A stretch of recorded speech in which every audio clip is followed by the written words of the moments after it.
And this is exactly what I say, to the women that want to take up positions, to say you need the men. Because the men need to understand that you are able to deliver. And once you present that and they believe that you can do it, the men will always support women that are willing to take up leadership positions.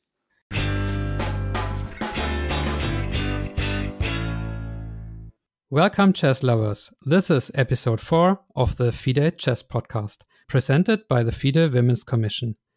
2022 is the year of women in chess, and that is why we are presenting female personalities from around the world. My name is Michael Busse. I am the host of the German chess podcast Schachgeflüster. Together with FIDE and the Chess Sports Association, we produced this podcast series. You might be used to Lily Hahn as an interviewer. At the moment, she's busy with her university studies, so this is why I am jumping in. To my guest, most of you probably know the movie Queen of Kaufte, where the amazing story of an African girl, a chess girl, is narrated. My today's guest also has a great story to tell. She comes from Lilongwe, which is situated in Malawi, Africa. And that is why she has been called the Queen of Lilongwe. She holds an MBA degree from Indira Gandhi University in India. She's a chess player, of course, a trainer and arbiter. And most interesting, she's the president of the Chess Federation of Malawi, Africa. A warm welcome, Susan Namangale. How are you doing, Susan?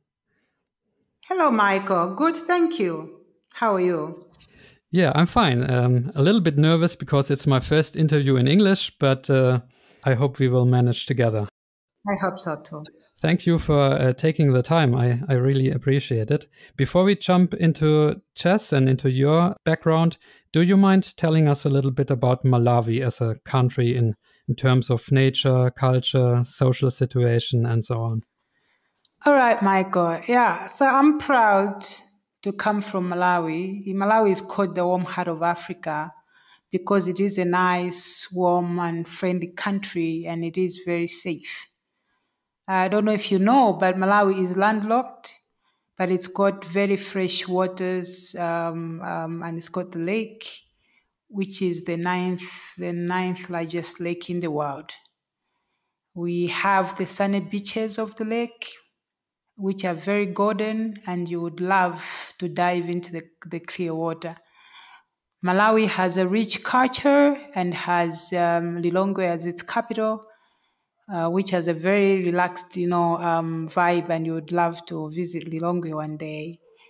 The people of Malawi are very, very, very friendly, and Malawi is one peaceful country and has never been in a civil war of any sort. So yeah, Malawi is a very beautiful country. All right. So let's move on to your chess background. I read a little story that involves you spending your pocket money for school chess. Could you please tell us more about this story and how everything began for you, chess-wise? Oh, great. I'm glad that you know that bit of a story. So that takes me back to over 20 years ago, like probably over 30 years ago. When I was a little girl, it was actually my sister that introduced me to chess. So one day she came from school while I was in the village and brought a chessboard. And so at that time, I didn't know how to play chess. She introduced me to how the pieces move. And then that's it. And then from there, I was now, selected to the high school. And at that high school, I was now, surprised to find that there was a chess club. And at that time, there were only 5 girls that were playing chess with one patron. And there was only one chessboard. And so that's the time when I said, we all have to play chess. At that time, we were 8 of us playing chess. And then I had my pocket money and I decided that I'll use it to buy 2 more chessboards. And that's how we started our chess club, and our chess club started growing, I think, from there. And that's how we became very competitive, at that level. That's a nice story because, I mean, in life as well as in chess, you sometimes have to sacrifice something to bring society forward. And I think that's what motivates you as well. So let's jump ahead a few years. I already mentioned that you spent some time in India, which is a chess country, of course. They have Vishy Anand and also Hampi Konero as a world-class female player. Did you have any chance to experience chess during your stay in India? Oh, by the way, I didn't stay in India during my studies. So my study was coordinated by the University of Malawi with the Indira Gandhi University. So Ah, we okay. did, yeah. So it was a teleconferencing, and then the lecturers used to come at the university, and so that's how it was done. It was a Pan-African. It was a Pan-African initiative. And I'm looking forward to going to India during the Olympiad. Yeah, that would have been my next question. So the Chess Olympiad will be held in India. Do you have plans to travel there with the Malawian national team? Yes, of course. In fact, last weekend we've just done our selection for our team. And so we are ready right now, to be part of the Olympiad, to be part of the Olympiad world. So we're looking forward. As you know, with COVID, it's been all these years without players participating in a big event, and so all the players are looking forward, and we are hoping that we will be able to participate in the 44th World Olympiad. Yeah, I hope so. But of course, you're not only a chess official, but a chess player yourself. And I heard that you are a 2019 national women's champion and that you participated in the national championship a few days ago. So how is your chess going these days? Well, my chess is it's actually not easy to play chess and then to administrate. In fact, what happened was I think over 12 years ago, when I got into the demands of family life and the demands of career, I decided that I would just be administrating, and so I stopped playing for a while, for almost 10 years. So until when I became president, I was not happy with the number of women, the number of girls that were playing chess. And for that reason, I decided that I would want to start playing again so that the girls and the women would get motivated when they see me as their president, also being part of the games. And so the 2019 National Championship was my first competition after 12 years. And surprisingly, I guess also because of the less females that were playing at that time, I became the champion. I was like, it was like a dream. And so from that, I actually saw the numbers going up, and it's amazing how many ladies right now, play chess. And so even in the last national championship, I played. It's tough because I was the chief organizer of the event. At the same time, I had to play. So I did not qualify. I was, for the Olympiad, but I'm happy that I've got new ladies, new girls that have been able to make it to the team, and they're going to be participating in the World Olympiad for the first time. And that's what I call growth, because it means we are progressing as a federation. And what about online chess? I found a profile of yours on chess.com, but I think you haven't played for a while. Is that because Malawi has overcome COVID-19 pretty much and you are able to play over the board again? Or what is the reason? Oh, yes. We have been able to play over the board tournaments for a while. But also I normally use Lichess, and I use the other platforms. And for the other tournaments, we've been using Tonello. So I've not been on chess.com for a while. Okay, but you're at home on any platform. Yes. Okay. So one of the most interesting questions is probably how you became president of the Malawi Chess Federation. I heard you say in an interview that this wasn't presented to you on a silver plate. These were your words. So you really had to fight for it, right? Yes. Can you tell the story a little bit? Yes. It's an amazing story. And I always use this story to encourage women that want to take leadership positions, for them to know that it's not easy and they have to put up themselves. So when the time came that the former president for chess in Malawi, was leaving the position, I decided that I would be part of the contestants for the position. So before that, I have been, a chairperson of a league in Malawi, and I had successfully, implemented programs, even sometimes more than the national federation. And so at this time, I was very confident that I would be able to provide the leadership that the federation needs. And so there were 3 of us contesting. There were some 2 males and myself, and we put up, a very competitive campaign. And so I know it was tough because sometimes, there were some feminine remarks in terms of, chess is a male-dominated sport, and we can't get a woman, to lead the sport. But I was happy that most of the men, that believed in me, because I had worked with them, they knew what sort of capability I had for me to be able to lead them. They gave me the vote, and I was able to put through, and that's how I won, and that's how I won the election. So it was great that it was still, because out of the people or the members that voted, most of them were still men. And this is exactly what I say, to the women that want to take up positions, to say you need the men. If you want to, progress, you need the support of the men, because the men need to understand that you are able to deliver. And once you present that and they believe that you can do it, the men will always support women that are willing to take up leadership positions. That's an encouraging story and also excellent advice how to run such a campaign. And of course, we will talk more about female empowerment later, but first I would like to touch on some highlights during your time as the president of the Chess Federation. One of the highlights was probably the Chess Olympiad 2018 in Batumi, Georgia. I saw a picture of you there on your Facebook timeline. So how was the experience with the team there? Oh, wow. Batumi in Georgia was a great, great experience. I must say that was my first time as president to be at the Olympiad, and it was great.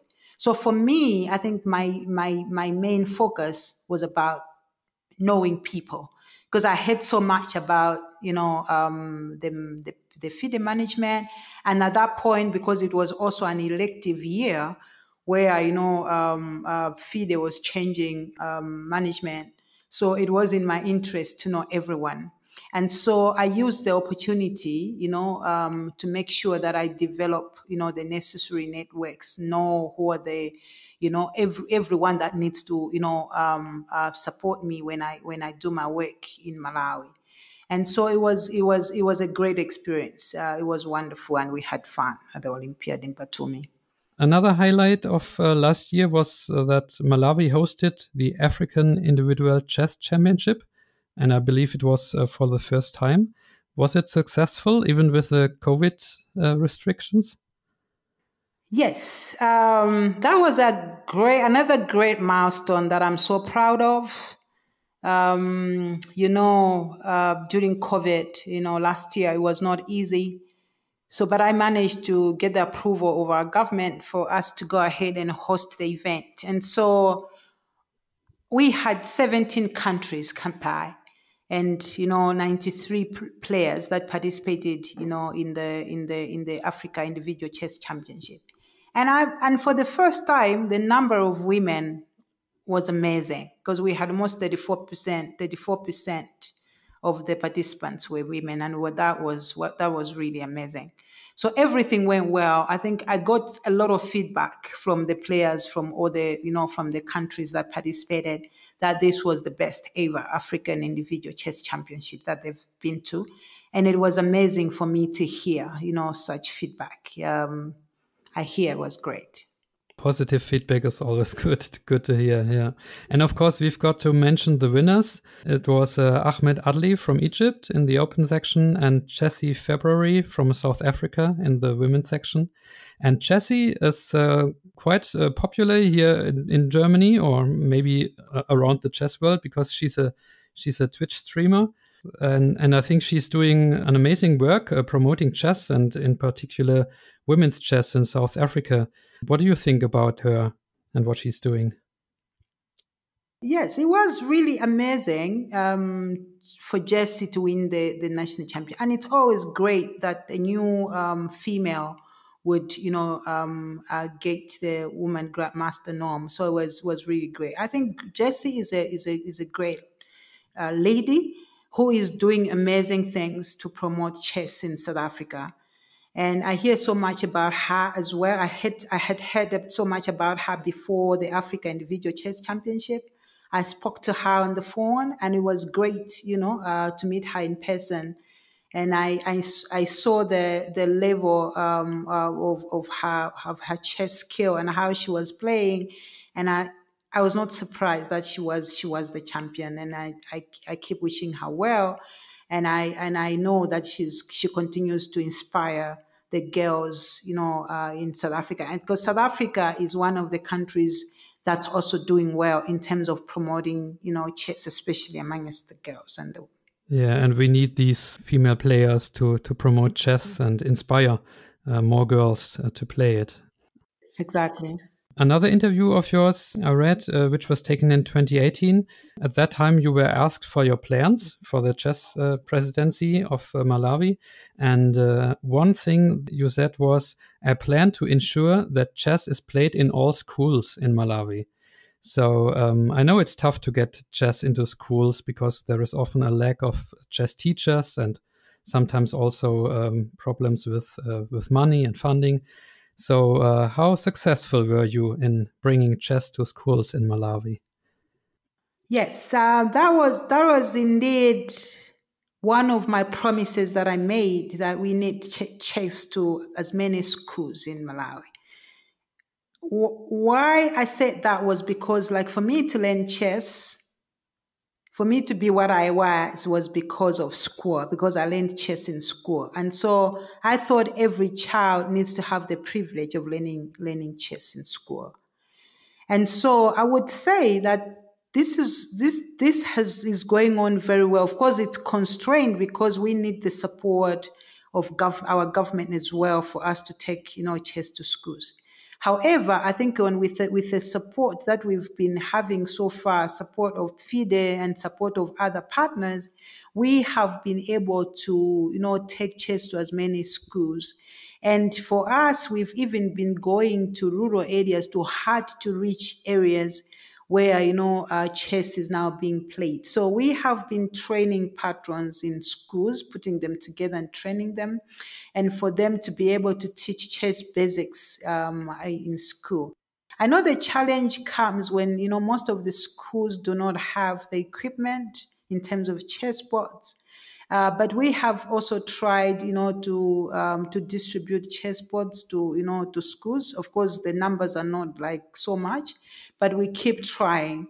And so it's a great story to know that I think before 2018, we had less than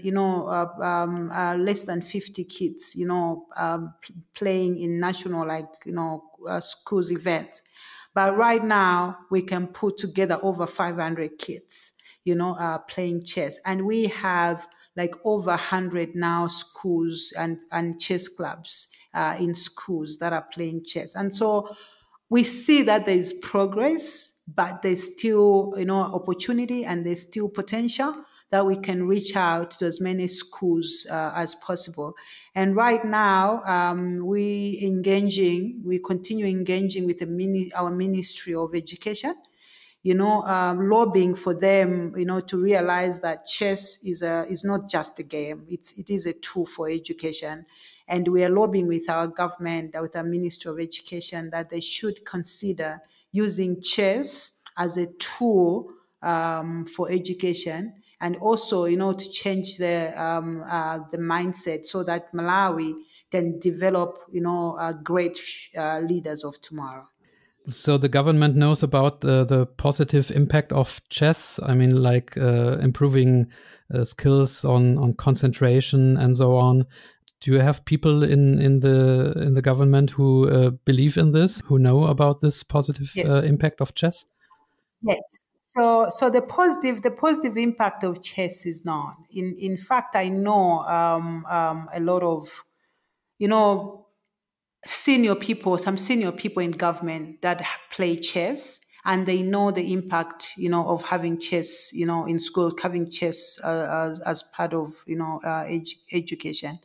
And so even when we had the national chess championship, I had, the Malawi National Sports Council, chairman who represented government say that it would be great to have chess in schools because chess is actually not very expensive game. Government can afford to have chess in all the schools because all you need is a chessboard and chess pieces. Then someone is able to play chess. So they know, and also I think our efforts have been recognized in 2018 and 2019. We were awarded. So our chess in school programs was awarded, as the best sport in school program that we are doing. We're doing a lot in terms of taking sport, to the grassroots. And then I was also awarded as the best sports administrator, mainly because of the activities that we do incorporating, the children in schools and, training patrons in schools and all the other things that we've been doing as Malawi. Wow, this sounds like a successful story. So congratulations on that. But back to your presidency, this year is an election year for chess in Malawi. And I was really surprised to read that you decided not to contest for a second term as the head of the association. So why is that? Well, that's a difficult question, Michael. Yeah, but that's a decision that I think when I took over as president, I think I made it clear at the beginning that my intention was to improve the way we do things, put up, systems in place, and the things that I said I want to be part of the change. And so I think from there, I've got plans in terms of I want to focus mainly on development, so sport development, taking chess to the grassroots. I have my academy, my chess academy that I initiated. So I want to grow it, and I want to be using it to reach out, to some vulnerable children in the hard to reach areas. So I want to go to the juveniles, and the orphans, and then all the social projects that I want to do with my academy. But on top of that, I still plan to be in the chess administration because I'm planning to stand on the zonal. So the zone 4.5 is for 10 countries. So I have declared my interest already to contest at that level. Okay. So I think that's how. So I will still be supporting the Malawi Federation in terms of, providing the guidance. And I've been doing this even before, even with the previous president. I used to provide support for the running of the federation, and I will continue even when I'm not president. I will still continue providing the necessary support for the association to keep growing, and then also providing the support. If I manage to get the zonal presidency, I will be able, to still continue, in chess administration, but in another capacity. Okay, but that's good to hear. So you will be around the chess world. So Susan, let's talk a little bit more about female empowerment and bringing more women into chess. First of all, let's have a look at the numbers. How big is the gender gap in Africa chess-wise? So how many % of registered players or maybe titled players are female? Yeah, so the gender gap is quite big. It's actually very wide. The overall participation rate for women continues to be low.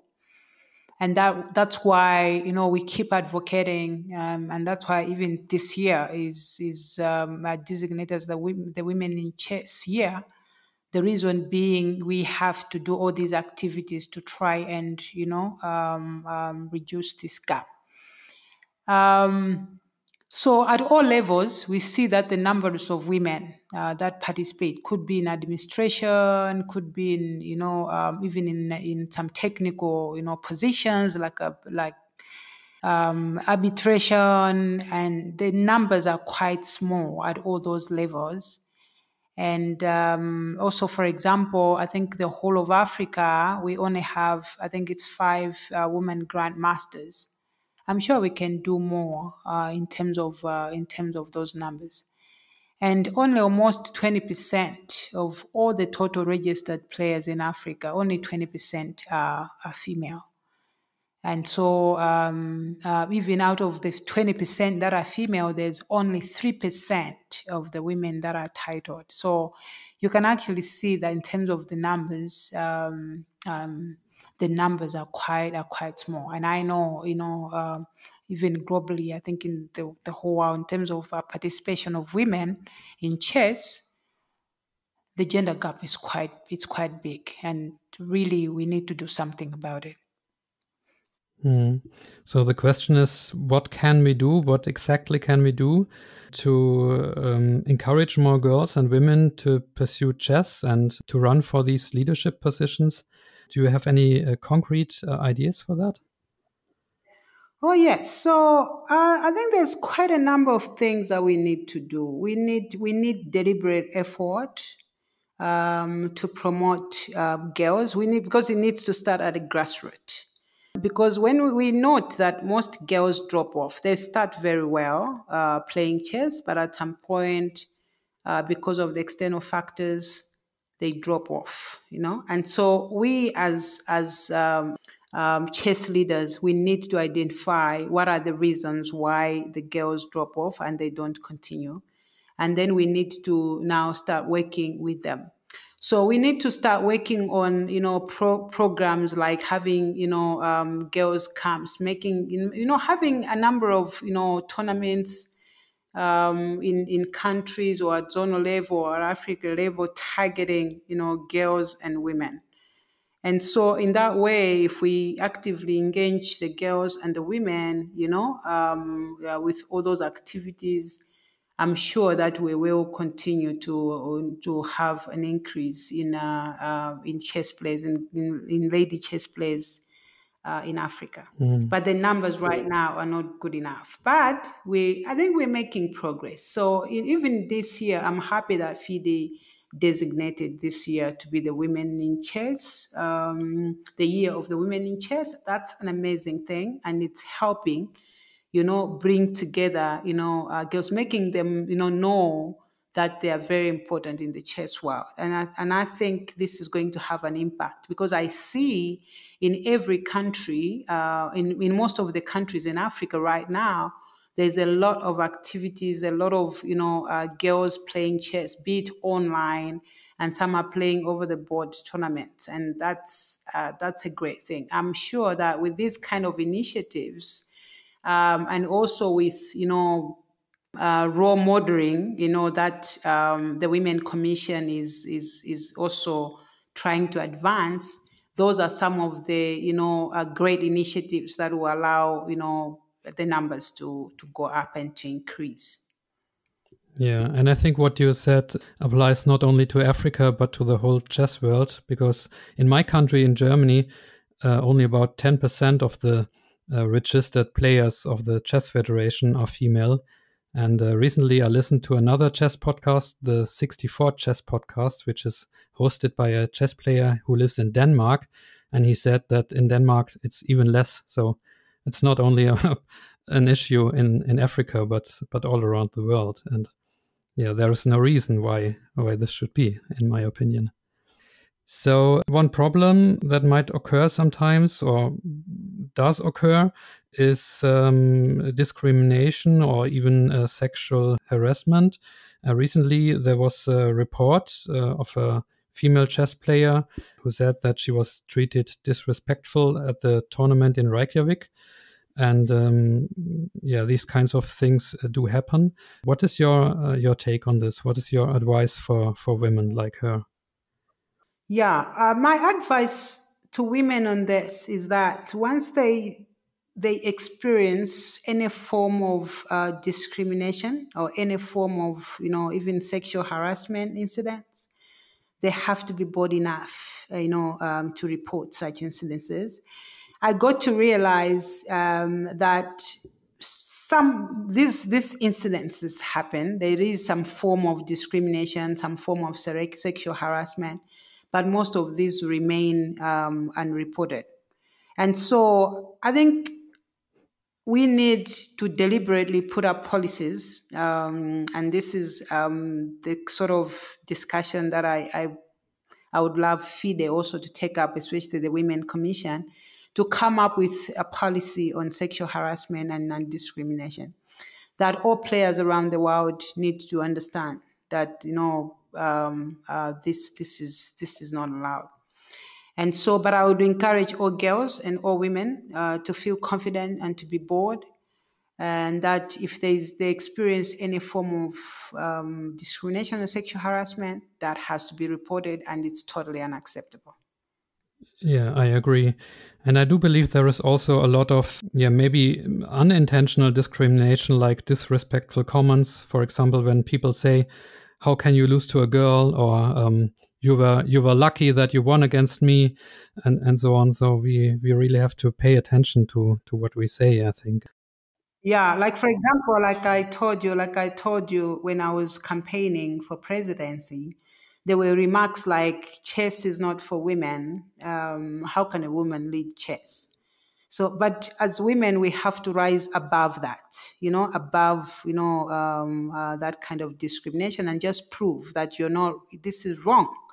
And you still stand by your principles and you make it happen. And the good thing is it's not all men that discriminate. So there would be like just one or two that would do that, and it makes it look like it's all the men that do that. But no. So, and this can also be either way, because the way, discrimination or sexual harassment can be either way. But so, and that's why we need to educate, we need to encourage that, the chess community needs to know that these sort of things, these sort of behaviors are not acceptable in the chess world. Yes, and if we are kind to girls and women and make chess a good place for women, they will come, and more of them will come, and not the other way around, I believe. Exactly. Okay, you have another role. I believe that you are also a member of the FIDE Commission for Women's Chess. Is that true? Yes, it is true. I know Eva Repkova, who is the chairman of the commission, and she told me that you are a very active member. And 2022 must be an important year for you, since FIDE has declared it the Year of Women in Chess. So can you tell us a little bit more about the plans of FIDE and upcoming events? I know there is a festival going on. So what are the plans of the FIDE Women's Commission for this year? Yeah. So it's actually great. It's great for me to be part of the Women Commission, and under the leadership of Eva. Eva is a great woman, and good that she's managing the commission so well. And I've been part of the planning team for the activities, especially the Year of the Woman in Chess, and also to thank FIDE for accepting and providing a budget for for the activities that are happening as a result of designating it for the Year of the Woman. This is very important. We've been talking about closing the gender gap. And I'm happy that the World Chess Body recognizes the importance of us, closing the gender gap and increasing the number of women, playing chess around the world. And so there's been a number of activities, including online tournaments that has been planned. We are going to have the Queen's Festival. We had the Queen's Festival also last year. It went well.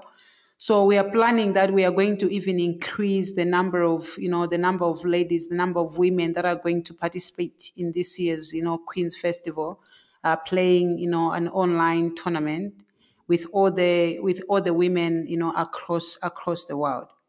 And so also, I know at the Olympiad, we are going to have a special, pavilion where we are going to be showcasing, women activities and just encouraging, the girls and the women to be part of the activities and to, understand what is it that, FIDE Women Commission is planning in terms of, increasing the number of women playing chess or administrating or being part of the chess activities in the world. So it's great. I'm actually looking forward to be part of all the activities that are being planned going forward, for this year. And it will be great to see, the women and the girls, being interested and being motivated as a result of these activities. Yeah, and you mentioned the Queen's Festival, and I just read that the registration for the Blitz tournament is open now, so everyone who wants to take part can register. And last year you were chosen as the first speaker of the opening ceremony of the Queen's Festival, and I heard you talk about chess as a tool for education. I believe this was a great experience, even if it was an online event, wasn't it? Yes, it was. It was. I was a little nervous because, yeah, but it was interesting, and it was the first time. It was the Queen's Festival, and there were a number of all these we called them side events, and I was glad that I was honored that I was I was requested to speak as one of the speakers at the beginning of the event. So it was great, and I think it went a long way to encourage the women.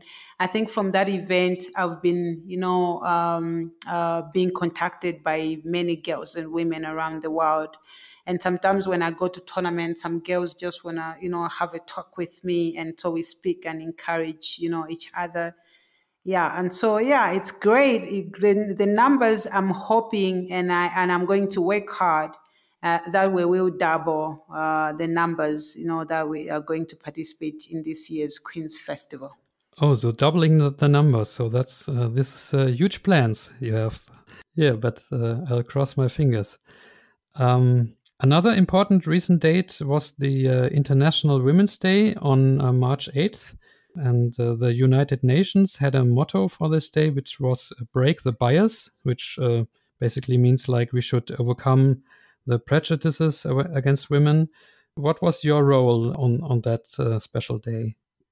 Well, I didn't have a special role, but I think for me as a woman, and for recognizing the importance of the day and the theme, breaking the bias, I made sure that I was part of the activities that had been planned to celebrate the International Women's Day and the theme that was put across.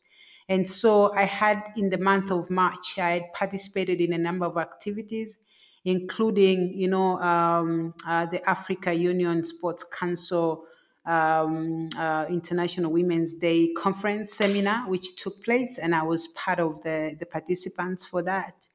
And also, I was honored because I was requested, to be a speaker at the celebrations for International Women's Day for Malawi. And I know the government, the Malawi Sports Council, did a short video of which, I was also being featured in that video. So it was great to be part of that event.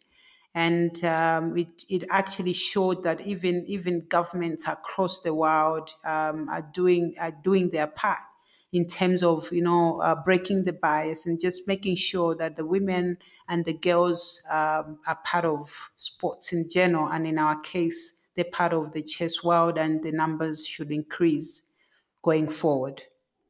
All right. So the next topic I would like to touch is chess in Africa in general. So going beyond Malawi.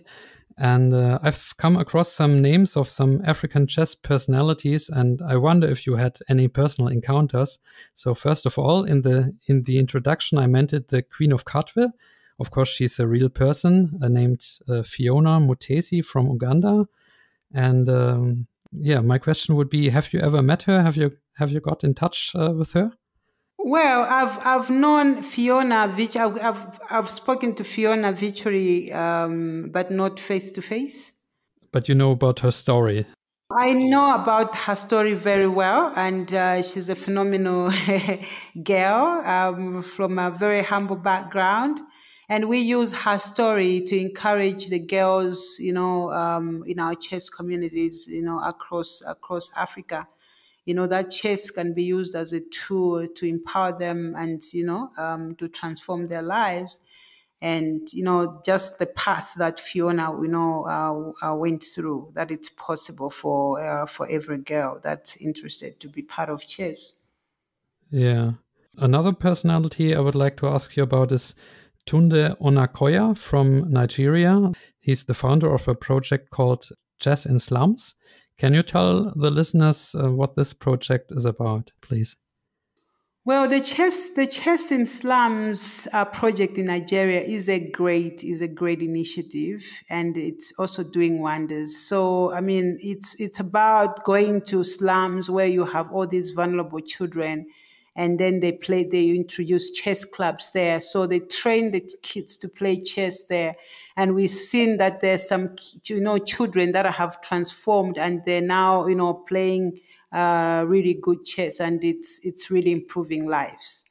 So it's really a great initiative that we can emulate in the other countries in Africa, because we have seen how this is going in Nigeria, and it's going on very well, and it's empowering vulnerable children, and it's improving lives.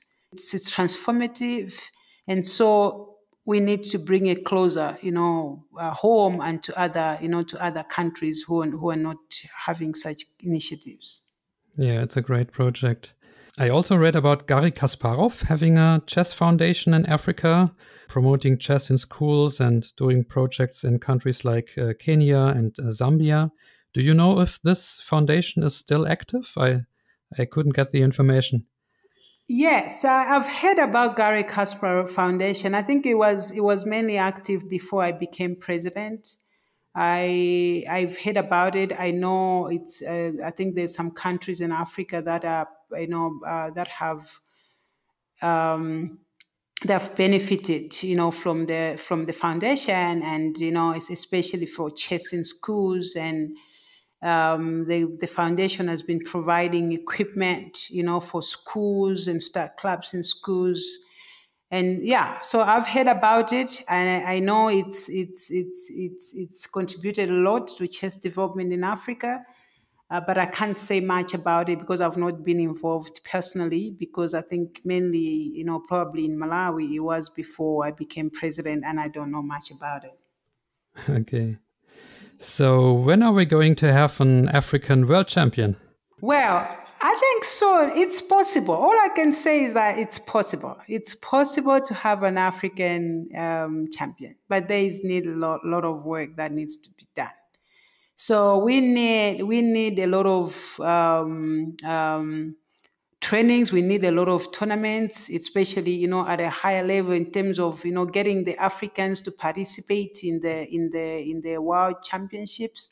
And I'm glad that even the FIDE president is able to provide wildcards to some African players to be part of the big events, because that's how they get exposed. Because it's through being exposed in those big tournaments that we can one day, achieve a champion. I know in the World Cup, our players in Africa, like, Bassem, they did very well, so we still had, participation in there, and our players did well, and they still have potential to do well. And we're just hoping that one day we will have an Africa champion. And did you know that in the game of checkers, or English drafts, as it is called in some areas, the world champion comes from South Africa? So it is possible. It is possible. Yes, thank you. So Susan, we didn't touch on your other positions, like being a chess trainer and being a chess arbiter. Could you tell us a little bit more about what you are doing and what motivated you to become an arbiter? Well, what motivated me to become an arbiter is to, there was actually only one female arbiter, in Malawi before that. But also when I became president, I decided, because I need to be on top of almost everything, know what happens even in arbitration and all that. And so I've been providing support. We've got an international arbiter in Malawi and some FIDE arbiters. So I as an NA, as a national arbiter, I provide the support. So I actually multitask because I'm normally a chief organizer of events. At the same time, I play a support with the arbitration, with arbitration. And then if there's training, then I jump in and also support with the training bit. So I think all those work together, if we are to ensure that we are making progress in all those aspects. You mentioned multitasking, and I think you're truly a role model for all girls and women in Africa and around the world. Very inspiring. But is there anyone who inspired you or whom you admire? Maybe a chess player or even outside the chess world? Do you have any idols? Yes, so in the chess world, I'd been admiring Susan. I don't know, not because she's my namesake, but Susan Poja was my really, model. So I used to read a lot about her, and I used to sometimes just look at her games. Why not Judith Polgar? Why Susan? I don't know. I just liked Susan. It must be the name. Come on. Maybe it's the name. Yeah, maybe it's the name. So probably she doesn't know that, but truly she inspires me. And there's also quite a number of women, that inspire me a lot, and they make me what I am, and always looking up to them. Maybe we will have one of the Pagar sisters on this podcast. I hope so. So this would be great. Susan, I am almost at the end of my question list. So is there anything we missed or that you think we will still have to talk about? I think you touched on all the important things, Michael. I don't think there's anything. Maybe the challenge. Did we talk about any challenges that women face? Yeah, a little bit, but if you want to make it a little bit more concrete, so just go ahead. So you mean the challenges of women in general or female chess players? Female chess players. So, what are the? So let me ask, what are the challenges? Yeah, so female chess players face lots of challenges, and that, like I said before, that even girls sometimes they just drop out of chess and they start very well, and then you find them quit playing chess, and mostly we probably don't even go back to find out why the girls quit playing chess. But I realized there's lots of social challenges, like when they start families or marriage. Some when they just start family, then they quit playing chess. Some girls even are subjected to child marriages, and that affects them, and they quit playing chess. Sometimes it's all these cultural issues that in some cultures girls are not supposed to get close to men, and then as they grow it becomes a big thing, and they also just quit. And also sometimes it's just about career. Probably there's some careers that are so demanding that the women or the girls probably do not find much time for them to continue with chess, and then they just quit. And so I think as part of our year of the women in chess activities, we need to get deeper and just probably do a real survey on our chess players around the world who have quit chess, and how we can bring them back on if that's possible. because probably some just need encouragement, in terms of, that you can still, like I said, that I had stopped playing chess for 12 years, but it's not that I stopped being part of the chess community. So I was still continuing doing other things. I couldn't play in tournaments, but I could still support with administration and doing other things for chess. So probably that's the space that we need to get us as the leaders for chess, especially to encourage the women and girls that they should not quit completely. If probably one side is challenging, they can try to still be part of the chess community by adding value in whatever way that they can. So sometimes there's also just limited commitment by federations, to just push the women chess agenda. I know in some federations where, you completely don't have females coming to participate in tournaments. So, we need to be encouraging those federations as well, so they can motivate and include women in chess activities. And I know in some federations it's actually very frustrating for women, because even the prize structure is ridiculous. So you find the difference between the prizes for the open section and the women, it's ridiculous. So, and then the women just probably don't find a real reason for them to be able to participate in chess activities or tournaments. Yeah, so things like equal prize money, or Yes. I also read about childcare during chess tournaments. Yeah. So these are concrete ideas, what federations can do. Exactly. Yeah. And I asked you about advice for women earlier in this interview. What advice would you give us men if we feel like a girl or women is not being treated equally? What can we do to help women feel welcome in the chess world? Yeah. So for me, really, I believe the men and the boys, they play a big role to encourage the women or the girls. Because it has to be inclusive. So if the men, we know that chess is male dominated, so it's the men or the boys that need to incorporate, making sure that the girls or the women feel comfortable for them to be part of the chess world.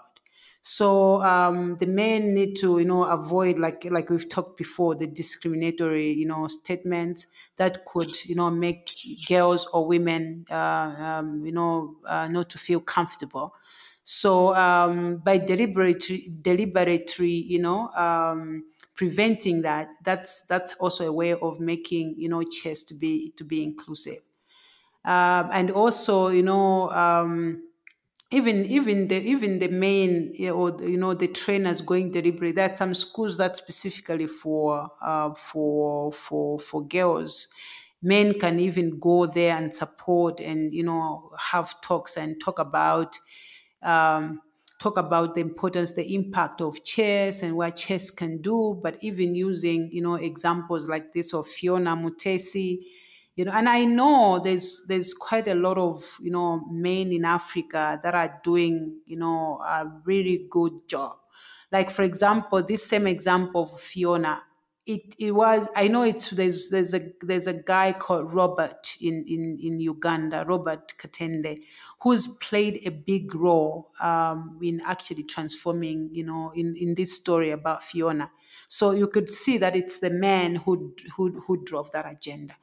And so if we are talking about women empowerment, if we want to increase the number of women, if we want to have more girls, we should not leave the boys behind. We should not leave the men behind. We need to involve the men in all the activities that we do in order to empower. And I'm so happy that it's you, Michael, doing this interview, because that's part of your being part of the women activities. And so that's a great thing. That is well said, all. And I think what you said is inspiring for many, not only for girls and women, but also for us men. I think the love for chess connects us all. female or male or whatever genders we have. So yeah, I think that's the most important thing. So Susan, last thing I want to say is thank you very much. You have an inspiring story, and you bring chess forward, and you taught us that women need to stand up and take up the challenge, and also that men have an important role in female empowerment. And I think it was an interesting interview. I hope it was some fun for you. So thank you. And are you going to play a game of chess tonight, or is it the end of your chess day now? It's actually not the end of my chess day. I actually have a meeting, has just started now. I'll be joining in. It's the annual extraordinary general meeting for the Africa Chess Confederation, of which I'm supposed to be part. So from here, I'll jump into that meeting for the next hour. That says all about your love for chess. So thank you again, Susan. And I wish you all success, and have a good evening. Bye. Thank you, Michael.